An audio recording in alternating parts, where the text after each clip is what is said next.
और अभी मान साहब ने ऐलान करना था, मुझे लगता है वो भूल गए। आप इनको एमएलए बना के भेजो, हम इनको कैबिनेट मिनिस्टर बना देंगे,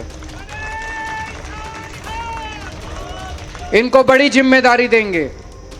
और कैबिनेट मिनिस्टर के पास अपने बहुत फंड होते हैं, अपनी बहुत पावर होती है।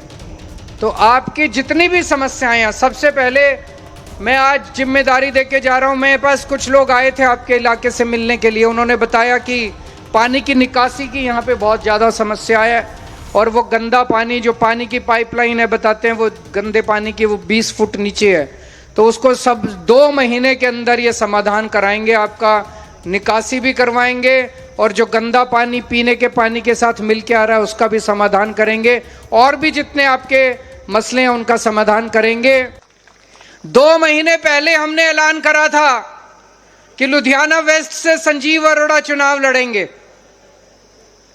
तब से ये चुनाव का प्रचार नहीं कर रहे। मैं इनको 10 बार बोलता हूं जाके चुनाव का प्रचार करो, वो ये काम करने में लगे हुए हैं। सड़कें बनवा रहे हैं, ट्रांसफार्मर लगवा रहे हैं। अभी इन्होंने बताया यहां भी इन्होंने कितने 14 ट्रांसफार्मर लगवा दिए ताकि आपकी बिजली के पावर कट ना लगे। अभी तो बने नहीं है। और जो अभी मान साहब ने स्टोरी बताई, मैं थोड़ी सी खुल के बताना चाहता हूं। दिल्ली का एक बहुत गरीब परिवार है, एक क्लर्क है, उसकी 7-8 हजार रुपए महीने की तनख्वाह है। भगवान ने बड़ी मुश्किल से, बड़ी मिन्नतों के बाद उसको एक बच्चा दिया। उसके घर में एक बच्चा पैदा हुआ, एक बेटा। लेकिन भगवान ने, कुदरत है, उस बच्चे को एक ऐसी बीमारी दे दी जो कि करोड़ों करोड़ों में एक आदमी को बीमारी आती है। और उस बीमारी का इलाज था 16 करोड़ रुपए का इंजेक्शन लगना था उसको, तभी उस बच्चे की जान बच सकती थी। 1 महीने का बच्चा था। डॉक्टरों ने कहा कि अगर इसको तुरंत इंजेक्शन नहीं मिला तो 4 महीने के बाद इसकी डेथ हो जाएगी, इसकी मौत हो जाएगी। संजीव अरोड़ा जी उस बच्चे को नहीं जानते थे। इन्होंने अखबार में पढ़ा और बाई चांस उनका परिवार इनसे मिलने आ गया। संजीव अरोड़ा जी, इनके घर में बहुत गरीब लोग जाते हैं मदद मांगने। किसी के बच्चे का एडमिशन नहीं हुआ, किसी को किताबों की जरूरत है, किसी को अस्पताल में इलाज की जरूरत है, सबकी मदद करते हैं ये। जो इनके घर में गरीब आ जाए वो खाली हाथ नहीं जाता इनके घर से। तो उस आदमी को भी पता चला कि एक ऐसा आदमी है। इनकी बहुत सारी चैरिटेबल संस्थाएं हैं। वो आदमी इनके पास आया, बोला जी मेरे बच्चे को ये बीमारी है, 16 करोड़ का इंजेक्शन चाहिए। मैं आपसे पूछना चाहता हूं, मैं सोच रहा था अगर हमारे में से किसी घर में ऐसा बच्चा पैदा हो जाता, हम क्या करते? ऊपर वाले की, कुदरत की कृपा, कुदरत का खेल मत समझ के भगवान के हाथ छोड़ देते। हम तो सोच भी नहीं सकते थे कि 16 करोड़ रुपए कहां से आएंगे बच्चे के इलाज के लिए।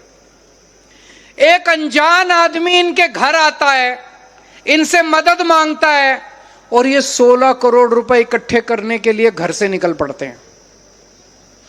दर दर के पास गए, मान साहब के पास गए, मेरे पास आए, बॉलीवुड में गए, हीरो हीरोइनों से मिले, सिंगरों से मिले, बड़े बड़े लोगों से मिल मिला के मेरे पास जब आए, मैंने जो मैं कर सकता था अपनी जान पहचान के लोगों से मैंने किया। लेकिन मेरे को उम्मीद नहीं थी कि 16 करोड़ रुपए इकट्ठे होंगे। भाई साहब, इस आदमी ने 16 करोड़ रुपए इकट्ठे करके उस बच्चे की जान बचाई है।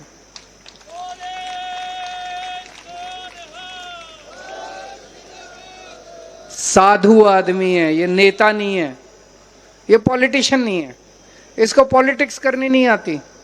आप ये सोच के देखो कि जो आदमी एक बिल्कुल अनजान बच्चे की जान बचाने के लिए पूरी दुनिया से 16 करोड़ रुपए इकट्ठे करके ले आया,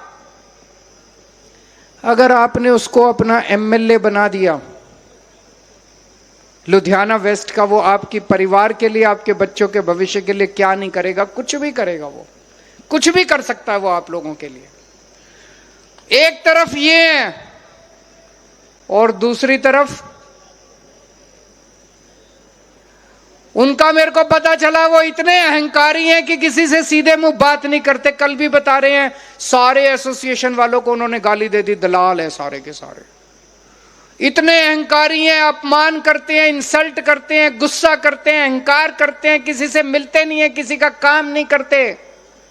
जितने काम इन्होंने आपके इलाके के पिछले 2 महीने में कर लिए, मुझे नहीं लगता आशु ने आपके पिछले इतने सालों में एक भी काम करा होगा। कराया उन्होंने? आशु ने एक भी काम आप लोगों के लिए आज तक कुछ नहीं करा। तो भाई साहब, जो आदमी इतना साधु आदमी है, जनता के लिए काम करता है, बिना किसी स्वार्थ के काम करता है, उसको वोट देना। जो आदमी आपसे प्यार से बात करेगा, आप अगर उसके घर में जाओगे चाय तो पिलाएगा, कम से कम बिठा के बात करेगा, उसको वोट देना। ऐसे आदमी को वोट मत देना जो आपका अपमान करेगा, जो आपकी इंसल्ट करेगा। इतना इन्होंने काम किया है, आने वाले समय में भी आप इनको वोट दे के जिताओगे तो ये आपके लिए काम करेंगे। और अभी मान साहब ने ऐलान करना था, मुझे लगता है वो भूल गए। आप इनको एमएलए बना के भेजो, हम इनको कैबिनेट मिनिस्टर बना देंगे, इनको बड़ी जिम्मेदारी देंगे। और कैबिनेट मिनिस्टर के पास अपने बहुत फंड होते हैं, अपनी बहुत पावर होती है। तो आपकी जितनी भी समस्याएं हैं, सबसे पहले मैं आज जिम्मेदारी देके जा रहा हूं। मेरे पास कुछ लोग आए थे आपके इलाके से मिलने के लिए, उन्होंने बताया कि पानी की निकासी की यहाँ पे बहुत ज़्यादा समस्या है, और वो गंदा पानी, जो पानी की पाइपलाइन है, बताते हैं वो गंदे पानी की वो 20 फुट नीचे है। तो उसको सब 2 महीने के अंदर ये समाधान कराएंगे, आपका निकासी भी करवाएंगे, और जो गंदा पानी पीने के पानी के साथ मिल के आ रहा है उसका भी समाधान करेंगे, और भी जितने आपके मसले हैं उनका समाधान करेंगे।